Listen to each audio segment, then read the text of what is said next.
তাদের জন্য তাদের কাঙ্ক্ষিত ও বাঞ্ছিত সব কিছু।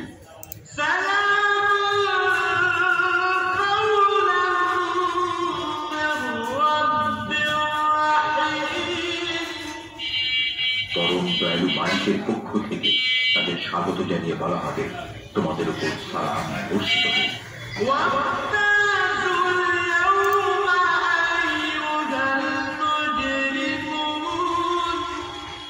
অপরদিকে পাপীদের বলা হবে, হে অপরাধীরা, তোমরা আজ আমার ঈমানদার বান্দাদের কাছ থেকে আলাদা হয়ে যাও।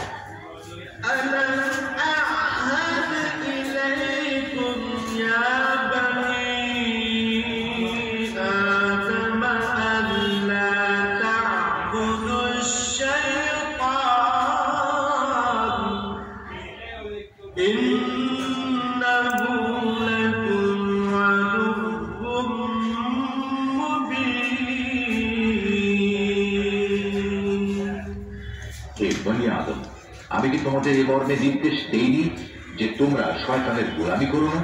কেননা সে হচ্ছে তোমাদের প্রকাশ্য দুশমন।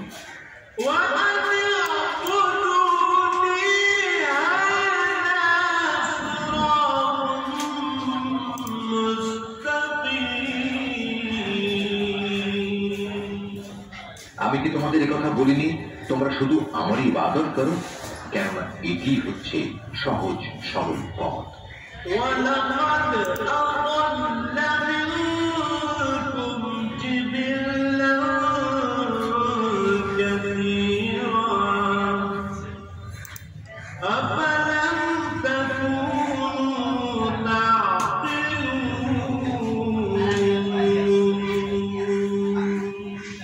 আর শয়তান সে তো তোমাদের আগেও অনেক লোককে এভাবে পথভ্রষ্ট করে দিয়েছিল, তা দেখেও কি তোমরা বুঝতে পারবে না?